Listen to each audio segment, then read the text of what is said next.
Salute, salute. Now, Coach Prime speaks out about Nebraska. Not only that, Matt Rhule is, he spoke on some things as well as Shedeur, Sanders, and Travis Hunter, the way they operate on the sideline. You guys seen the viral clip of these brothers, and it looked like confrontation, but really, truthfully, it's just these guys having chemistry. Also gave an update on Cameron Simon Craig, amongst some other things ahead of the game against Nebraska. If you guys new to the channel and excited for this game, make sure you guys hit that like button before we get into this press conference. Subscribe right now, turn that post notification bell on to all. We're going to jump Keeping into the it. peace, keeping the joy, keeping the love. Oh, Lord, thank you. Let's start off, great win. I think we needed it. The way we achieved it, where we attained it, it was great. Let's make point of the second half. I think the defense played phenomenally well. Second half, all the kids were in shape. We didn't look like we were exhausted, tired. Thank God for our conditioning.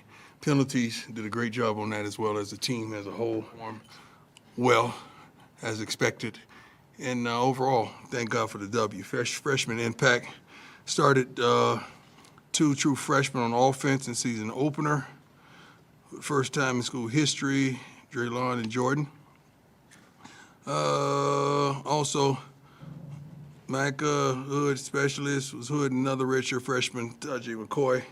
TV ratings, 4.8 million viewers, peaked at 5.6 million. That lets you know that our fan base is real. Fan base is real, and whether you like it or not, you want to see it. And I'm thankful for, I feel as though we have one of the best, if not the best fan base in the country. Highest increase, over 49%, last 7 seasons. Big 12, Shedeur, in company with Patrick Mahomes, the last 20 years, 400-year passing yards, 4 touchdowns, back-to-back seasons open. Jimmy Horn was phenomenal. 198 yards. I'm upset that I didn't know because we'd have got him 200, but if he'd have caught the ball on that one, he probably would have had 260. I love my Jimmy, man. Everything about him. God, I love it. Travis Hunter is Travis. 131 snaps. Showed no signs of tiring. He is who he is. He is the definition of him. 31 NFL scouts. Represented 19 teams on Thursday. Most scouts in attendance at CU history. And our man, Xavier Weaver, made the 53-man roster, and that's not an easy task, especially with the condition that he suffered at the conclusion of the season, man. So I'm proud of him. Let's go. Hey, Coach. Brian Howell, the Bull Daily Camera. Okay, I don't mind, Brian. Can we start off from now on with one of the ladies? Just being gentleman-like. You could go then, but from now on, we're going to start off with one of the ladies. Let's go. We'll start now. There you go. Nikki Edwards, CU Sports Report. How you doing, Coach? How you doing? Nebraska week. Yes. Rivalry. Yeah. Last year, there's a lot of hype. You said It's always a lot of hype. Yeah. You're going to Lincoln this year. How personal is this matchup? What should we expect? First of all, I have a ton of respect for Matt Rhule. He's in, I call it our class of coaches. We all, took on a tremendous task that year, along with Coach Dillingham and several others. So I feel like we're a fraternity. So I root for that class of head coaches that came in that year. He was a phenomenal job, maybe not the job that he aspired to do, but he has a ton of experience, and I love what he's accomplished in his college coaching career. So I look for them to be physically tough and posing, try to run the football. They have a freshman quarterback that had a pretty good day last week, but we got to do what we do. We got to go in there and do what we're capable of doing. And I think we showed the glimpses of that in the second half of our first game against a formidable opponent. Hey, Coach. So a lot of times coaches will say that the most improvements made from that first game to second game. Curious if you believe that, first off. I don't know who said that. Okay. A lot of coaches say that, but Who? It is written? It is written. yes, it's written. I don't know where that said. I don't know where. But anyway, my question would be, as you watch the film of this last week, what are some of the biggest things that this team needs to improve upon from last week? Well, I think we improved upon in the second half. I think we corrected a lot of things in the second half. We were able to contain the run a lot better, play solid gap control. Chidozie did a phenomenal job up front. Linebackers got to the point of contact and they made the plays. And I think the secondary is pretty darn good. We just got to not give up short passes. That we just got to be a lot more physical, a lot more on point, and understand down and distance. Hey, Coach. I noticed you brought the whole team to the Stampede on Friday night and then had Yeah. the whole team on the sideline, or I guess on Wednesday, and then the whole team on the sideline on Thursday. What was the thought process behind that? I wanted to bless them. The whole team has been doing a phenomenal job of preparing one another, all for one for all. I love them, the walk-ons, the guys that the OBs, the original buffs, everyone, man, they've done a wonderful job. So I just wanted to reward them. I don't know if we're going to continue that because that sideline is really small and it gets crowded. And we try to go over everything, the significance of you guys over here, you guys over there, and we go back and we see guys everywhere. So it's kind of tough because you don't want to get upset at just people standing around. You really want them to use them in some capacity, but it's tough when you have a short sideline like that. But I wanted to bless them. They deserved it. There she go. Taylor Sadowski, SI. When it comes to games, we get to see that physical toughness, but when it comes to that mental toughness, like what are we not seeing in practice and in those games too? Well, we always start off with a morning message that kind of directs their path to where they should go. It could come from another team or what transpired. And it's a lot of situations that Coach Pollock places up on the big screen to let us know what happens if we block a punt and it goes past the line of scrimmage. We want to prepare our guys in all aspects of the game. But the mental part of it, we may stop practice right in the middle and put them on the line and condition them and try to fatigue them a little bit to see how they respond then right after the fatiguing. So it's a lot of things that could occur in a game. Sudden changes. Now you just throw the offense or the defense out there. We prepare our butts off for anything that could possibly happen in the midst of a game. Hey, Coach, how are you? How you doing, sir? Good. Troy Finnegan, CU Sports Report. I've got two for you. First, Dylan Rhule is making his second start. Does playing an inexperienced quarterback change the way that you want to kind of attack? You attack weaknesses. I don't know if you attack inexperience. If that's a weakness, so be it. But the kid made some darn good throws, some pretty good plays. They did some consistent things that we knew they would do within their offense. Phenomenal game. I mean, it started out, back and forth a little bit, but they went ahead and did what they needed to do. But I love what he showed in his first college game ever. I love what he showed. And my second one, are you doing anything special in practice this week to prepare for the atmosphere, the crowd noise? Yeah, we started that today. Most definitely. Great question. Hey, Coach, John Treach, KUSA. How you doing, sir? Doing well. Beyond your game plan, how much do you appreciate how much this means to the fan bases, not just now, but for generations, this rivalry? I can't speak for generations, my man. I'm just happy and thankful that we are here right now. We're going to dominate the day as best as we can. But it's been things passed along and passed down from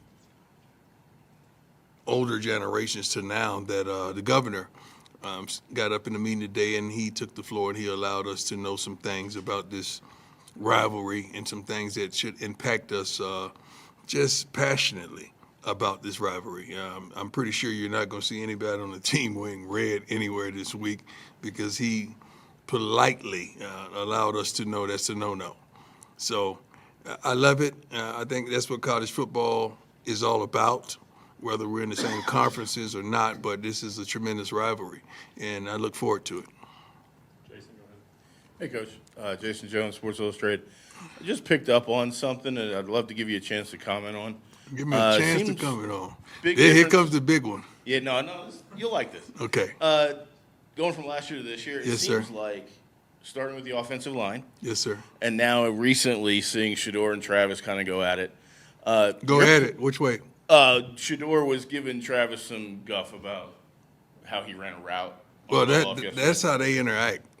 Yeah. Yeah. Is there something to be said about your players self-governing themselves more so this year instead of waiting for coaches to do it? Well, these young men, they got love for one another. That's number one. Number two is they've bonded tremendously. They're depending upon one another. And the majority of these guys, even the two that you mentioned, they have plans to go in pro. So they really want to take it up a notch, and they're going to really hold each other accountable. It's a lot more goes on than that in the huddle and on the sideline. So it's phenomenal. But they they're at each other all the time, those two. And they have this silent chemistry. And it started way back in Jackson that you could, the last game that we played on the last drive, it barely was any play call. It was just signals between those two, and they put on a show. Hi, Coach. Rylan Scholes from Rivalry Report. So, I mean, the offensive line played pretty well on Thursday, only allowed 1 sack, and I'm sure you've gotten the chance to go back, watch the tape. Right. What are you seeing from that group, and should we expect that same level of play? Well, that has a lot to do with the quarterback and getting the ball out of there and understand what's coming, what the defense presents, and checking us and putting us in the right situation. It has a lot to do with that as well. Oftentimes, it may look like the line, but sometimes it's not the line. It's something that we did wrong. Those guys have a tremendous relationship with one another as well. They hold each other tremendously accountable. I feel like they have one of the best offensive line coaches in the country, in Phil. And these guys really want to play the game. They love to play the game of football, as well as the defensive line guys. I mean, you're talking like about similarities, the way they approach the game, the way they've been fighting each other for a darn month and a half now, you know, trying to get ready for this journey that we're about to embark on. But I love what I'm seeing, man. You know, I just wish we could turn it up, be a lot more physical on the run, demand that. We dominate our assignment on that particular play so that we can consistently run, because we have several backs that can flat out do it, and I can't wait to. You guys get to see the best of them. But we got to take what the opposing defenses give us. And they were vulnerable regarding the pass a week ago, so we had to do what we had to do. Scott Proctor, the Colorado coach. How you doing? How you doing, sir? I'm doing well.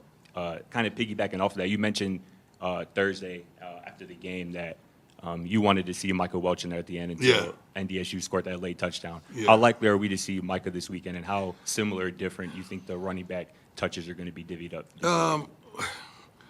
The game kind of dictates that, and situations dictate that. We know which backs are good at this or good at that or not good at this. The main thing about the youngsters, pass protection. You got to make sure, because Shedeur's doing a lot of checking off up there, and you got to make sure they're ready to protect. And we know Micah can run his butt off. He is physical. He's abrasive. He's abusive. He is unbelievable with the ball in his hands. And we hope that we could get that. But we have several backs that can do that, man. And we're hoping that we could run the ball a lot more successfully. Coach, I was just curious if there is an update on Cam Silman-Craig and how he's doing. Yeah, he's doing well. He's doing well. I think he may be cleared tomorrow. We're praying so, because he's one of the bona fide leaders of the defense, leaders on the team, and his passion is second to none. He's second to none the way he plays the game. And when he goes down, there's definitely a deficit in our secondary as well as on our defense. He's the communicator. He and Shiloh, but he's even more of a communicator than Shiloh is at some point.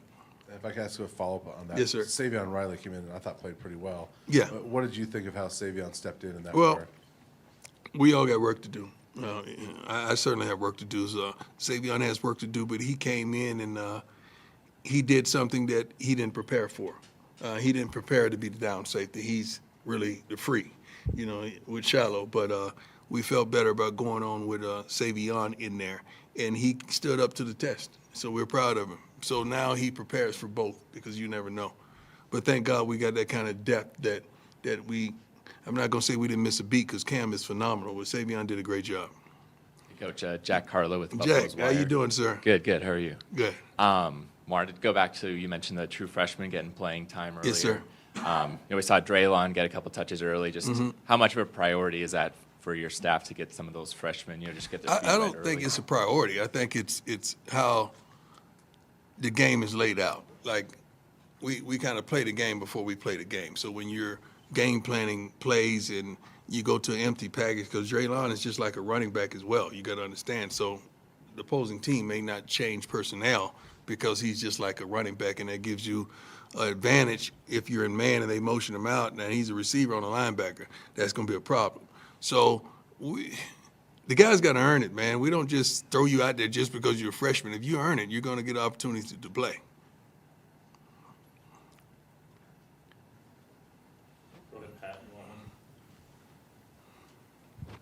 Hey, How Coach. you doing, sir? Good. How you doing? Pat Graham, Associated Press. Two-parter. I know you don't like two-parters, but I'll do first one first.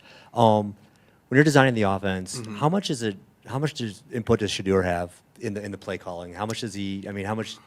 When you look at that. Well, I think the best coordinators, they have a tremendous relationships with their quarterbacks, and they kind of get together week of and what you like, what you don't like. Let's take that out. Why do you like this? Why not this? And you kind of come up with it collectively. It's not just a Shedeur thing. It's not just a Pat thing. It's not just a my thing. You know, I may say, I like this. I see a hole in this play right here when they go cover 4 in this, and we're on this hash. It's certain things you may do, but if it don't work at practice, certainly we don't feel like it's going to work in the game. But he has a tremendous luxury to change plays at the line of scrimmage and what he sees. But you got to take into account that this kid has started every game in his high school career. This kid has started every game in his college career but one. He's seen a lot of football. So it's not too many complex defenses that you could throw at him that he hadn't seen. He's seen all of them. And now you add in Pat in his ear until 15 seconds on the clock. That's phenomenal. So now you call a play, watch the weak side blitz, Shedeur, they're probably coming off the edge, and you're good. Then you're quiet and you just let him do what he does. That's the luxury of having sort of a veteran quarterback that has seen the game a lot. And then the second part of that would be not really part of that, but you were teasing all year about the new uniforms. I guess we saw them. What'd you think? What I think? We wore them. That's what I think. We wouldn't have worn them if I didn't love them. I love them. I love them. I'm going to give Smitty all that credit. Smitty did a phenomenal job. Yeah. You guys look really good. They look really good. A couple more, go ahead. Coach Leo Rivera with ScoBuff Sports. After the game, what was it like with your coaching staff? You mentioned a lot about them and how much they help you out. Yeah. And we understand the relationship with the coaches. So Yes. what did they take away from that game? They're excited. You got to understand, quite a few of them, this was their first time at the college game. So they had never been on the sidelines coaching in a college game. They've been in the NFL.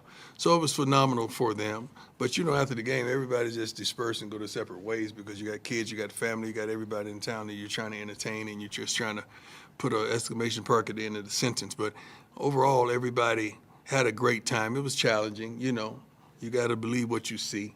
And sometimes you want so much for these kids, and they may not do what you want them to do, but you got to believe what you see and go with it. Go with what you saw, so it won't damage us in the long run. But overall, we're excited about especially what they did in the second half. Matt, last one. Hey, Coach, you spend all winter, all spring, all summer building the team. You're big on visualization, knowing what's coming. How much for you is taken out of evaluating game tape versus what you saw in practice? And did anything surprise you here? Oh, great questions. Great questions. Normally, what you see in practice is what you're going to see in the game. It's very rarely do a kid practice like garbage and get opportunity to play like garbage in the game. Or it's up to us. We can't put them in that situation. We have to put these kids in a situation to succeed. That's what constitutes a really good coach. And we're trying our best. We got a lot of talent, we feel. We have guys that are very versatile. We just got to make sure they're in their capacity that they could be successful. And we can't put them out there in any other capacity. The other one was that also applies to the coaching staff, Right. too, right? I mean, Right. you made a lot of changes. How did you feel they handled the responsibilities Awesome. and then came back to the table after evaluating their own position? Awesomely. I mean, it wasn't just that game. It's the preparation and through the course of the spring as well as fall camp. You kind of look and you know what you got. It's not a surprise. There's going to be ta-da during the season. It's not a surprise. You kind of knew this Jack in the Box was in there. It's going to pop up, okay, with the right amount of pressure. And when things starting to turn, it's going to pop up. So I love the staff, man. I love their not just experience of football, but their experience in life with men and young men. I love the way they handle certain situations. I really do. That's why I love pros, man. And those guys are professional. They're handling these young men like they're professional. And we tell these guys every day, 31 scouts there. We had, I think, several scouts that practiced today, and that's an everyday thing. How could you not want this? How can you not want to be a part of this? How can you not want to perform for this? If you say you want to go to the NFL, and you got guys out here every day that can make that happen, what else do you want in life? So.